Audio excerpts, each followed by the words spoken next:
Canetas emagrecedoras. O que você precisa saber?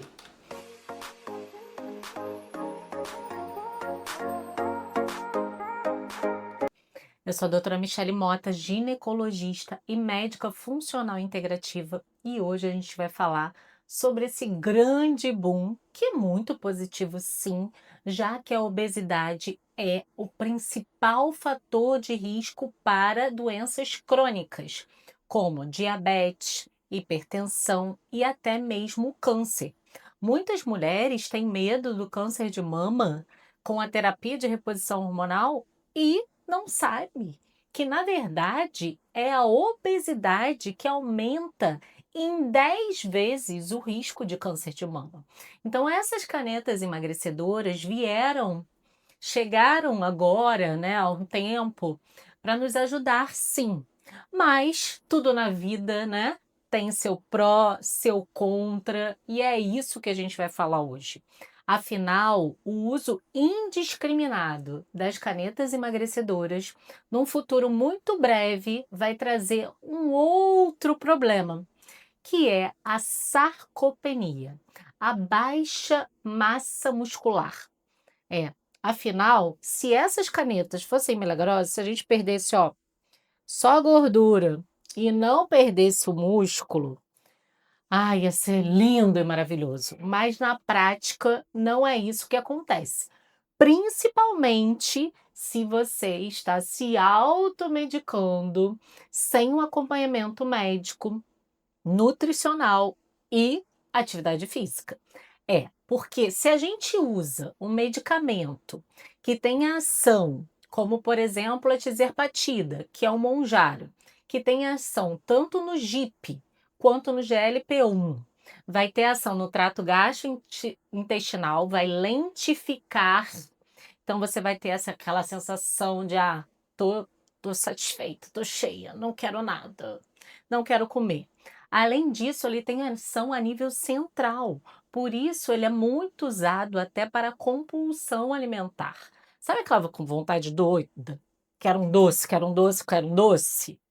Quando a gente usa essa medicação, essa vontade doida acaba indo embora também. E aí, tudo que precisa, né, da absorção, né, do trato gastrointestinal está lentificado. Vai diminuir um pouco a absorção dos nutrientes e de medicamentos também. Porque, por exemplo, a pílula anticoncepcional por via oral é altamente perigoso de você acabar engravidando quando você usa as canetinhas, porque a absorção da pílula não vai ser a ideal. Então você acaba estando sobre risco de engravidar, ter uma gravidez indesejada. Além disso, quando a gente emagrece, a gente fica muito mais fértil, porque diminui a resistência insulínica, que é uma das grandes indicações dessas canetinhas, né? A diabetes começou por aí, e aí depois que a gente viu que também trazia de quebra o emagrecimento, então essas mulheres que emagrecem, diminui a resistência insulínica, elas acabam ficando mais fértil, tanto que começaram a falar, né, de gravidez do Ozempic, gravidez de Mounjaro, um monte de gente engravidando aí, mas não por uma ação direta na fertilidade, e sim pelo emagrecimento, levando a principalmente mulheres com história de ovário policístico, que têm resistência insulínica e não menstruavam todo mês, com o emagrecimento acabam ovulando e acabam engravidando, muitas vezes sem querer. Então tome muito cuidado se você está usando as canetinhas. De repente você deve mudar o método contraceptivo ou associar o preservativo. Você pode colocar o DIU de cobre com prata, que é sem hormônio, ou se você não gostar de menstruar, botar o Mirena, usar o adesivo, injeção ou anel vaginal. Existem várias opções para contracepção não por via oral, que é a melhor estratégia. Até o implante hormonal, tá? O Nestorone é um implante hormonal contraceptivo que dura 6 meses, é muito eficaz e muito interessante, com pouquíssimos efeitos colaterais. Voltando aqui, né, para as medicações, todas essas medicações vão trazer consequências se você não tiver ou nutricionista para te acompanhar, para calcular exatamente qual é a quantidade de proteína. Normalmente, nesse tipo de emagrecimento, existe um aporte maior de proteína para que você não dê tchau para o seu músculo. E aí, uma das estratégias muito interessantes é dobrar a dose de whey diariamente. Em vez de tomar somente um scoop de whey protein, a pessoa que está nesse processo de emagrecimento, para evitar a sarcopenia, começa a tomar 2 scoops de whey. Além disso, todo o restante. Você tem que lembrar que tem que ter proteína em toda a refeição. Café da manhã, ovo. No almoço, proteína. Lanche da tarde, bota whey. Jantar, proteína. Isso tem que ficar medular. Você não está com fome. Você não está mais morrendo de fome. Então, você vai entender assim: ah, já que eu não estou com fome, não vou comer. Ah, não vou comer, não vou comer. E aí, ó, tchau, músculo. Quando você fizer sua bioimpedância, você pode ter até perdido gordura, mas esse também vai embora. E isso é uma triste realidade que acontece com muita frequência, mesmo em pacientes com acompanhamento, porque se der uma escorregada na alimentação, vai perder músculo. Por quê? Uma das coisas que acontece é se existe um desbalanço hormonal, então vamos falar agora das mulheres no climatério, já tem uma baixa de testosterona, essa mulher vai para academia, está fazendo musculação, mas os hormônios não estão equilibrados. Aí a chance de perder músculo é grande mesmo. Então, durante o processo de emagrecimento das mulheres que são 40 a mais, é importante olhar com muita atenção para essa questão da reposição hormonal. Começar a reposição hormonal o mais precocemente possível, se já tiver sintoma, se já tiver indicação, se já fez todos os exames de rastreio, para evitar a tão temida sarcopenia, porque a sarcopenia, quando a gente perde o músculo, a gente perde a nossa fonte de energia, de metabolismo. O metabolismo basal abaixa, então você, quando você parar a medicação, você vai comer 1 grão de arroz e você vai engordar muito mais rápido que antigamente. Então, por que acontece o efeito rebote? É exatamente por isso. Porque apesar de você desmamar, né, você chegou na dose mais alta, começa 2,5, vai até 15 miligramas, por exemplo, a tizerpatida. Depois que você emagreceu tudo, tem que ir descendo e tem que fazer estratégias para desmamar o medicamento. Tem gente que acredita que vai tomar para o resto da vida. Tudo bem? E aí, nesse desmame, é importante que, se a pessoa ficou com o músculo lá para baixo, que ela faça um reforço, um ganho de massa muscular potente, porque quando ela parece a medicação, o metabolismo dela tá lá no pé e ela vai engordar tudo e talvez mais.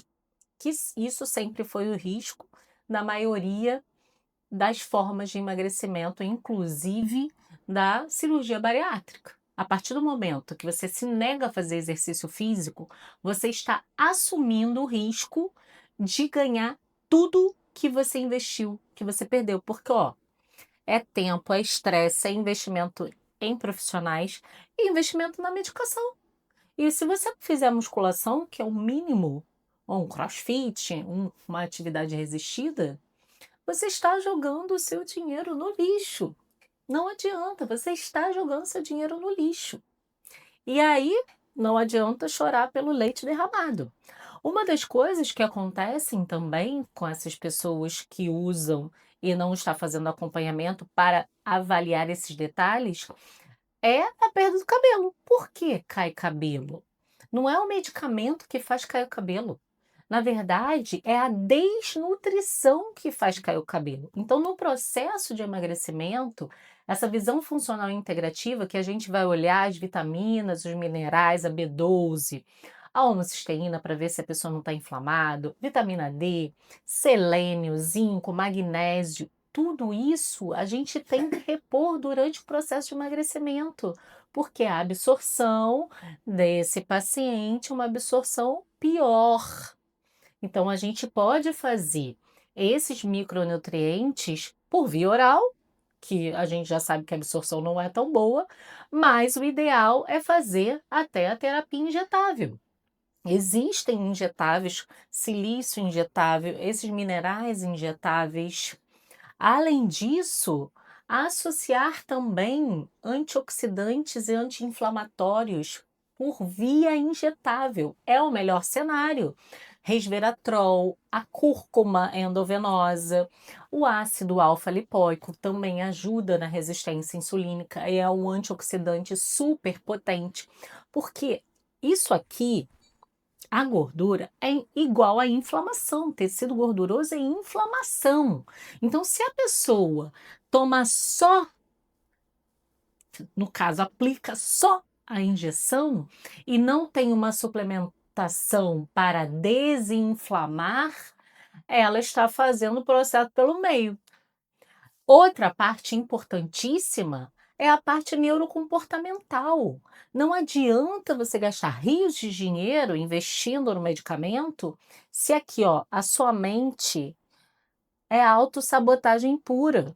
Se você não se prioriza, se você não tem autoestima, você não olha para o espelho, você não se coloca em primeiro lugar, sempre vem a sua família inteira.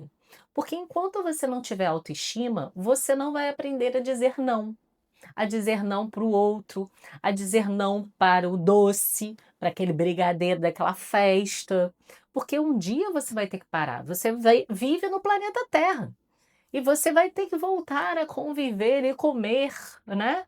E aí? Se você não mudou sua mente, sua mentalidade, entender que a obesidade é uma doença crônica, e se você começar a escorregar, tudo voltará. Se você não mudar isso, não está adiantando nada. Então, essa parte psicológica também faz parte do processo de emagrecimento. Não só o preparador físico, a nutricionista, mas a psicóloga. Essa parte neurocomportamental. Como é que está seu relacionamento, né? Como que está seu relacionamento no trabalho? Como está a sua noite de sono? Se não dorme bem, não mantém o emagrecimento tão bem. Então não adianta ficar trabalhando de madrugada, ficar vendo Netflix de madrugada. Não vai dar certo. Sem falar que tudo isso, né, todos esses medicamentos têm efeitos colaterais que são desde o início, né? Constipação para algumas pessoas, às vezes fezes amolecidas para outras pessoas, náusea, vômito. Na tirzepatida é um pouco mais raro de acontecer a náusea e o vômito, mas pode acontecer também dor de cabeça, refluxo, já que o alimento para aqui pode dar a sensação de azia, tudo isso é um preço que você está pagando, além do valor do medicamento.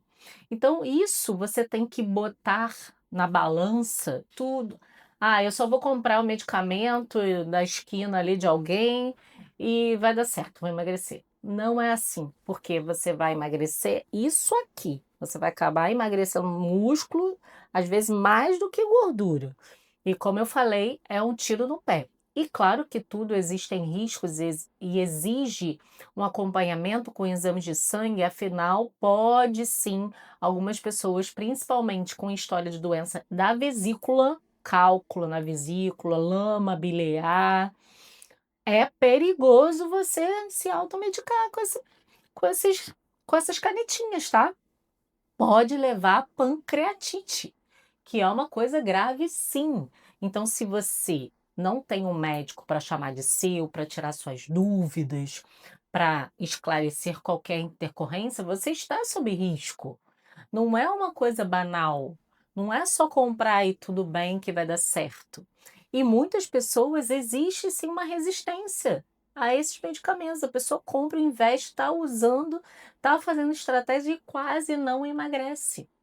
Isso também pode acontecer. Então, não crie muita expectativa. Faça a sua parte, faça as coisas de forma correta, né? O acompanhamento médico, nutricional, psicológico e atividade física. E aí a chance de dar certo e ser uma questão a longo prazo, um emagrecimento a longo prazo, que você vai mudar aqui e você vai entender que o treino, a musculação é para sempre, alimentação com frutas, verduras, legumes, uma alimentação saudável é para sempre. E durante o uso do medicamento também precisa de um outro alerta: o álcool é prejudicial. Então, para todas as pessoas, durante o uso do medicamento também. Então, estão várias questões que precisam ser observadas durante esse processo de emagrecimento para que você tenha um emagrecimento saudável e, segundo, que você não ganhe tudo de volta quando você não tiver mais dinheiro para pagar o remédio, ou quando você desistir do remédio, ou quando você, né, qualquer coisa vai ganhar tudo de novo porque o seu músculo foi embora e você ficou com sarcopenia, tá? Eu espero que eu tenha esclarecido algumas dúvidas para vocês sobre os análogos de GLP-1 e do GIP, no caso, principalmente a tirzepatida. E se ficou alguma dúvida, deixa aqui nos comentários e não se esquecem, se inscreve aqui no canal, dá aquele like, compartilha esse vídeo com a sua amiga que está pensando em comprar sozinha e se automedicar, para entender os riscos que ela está correndo.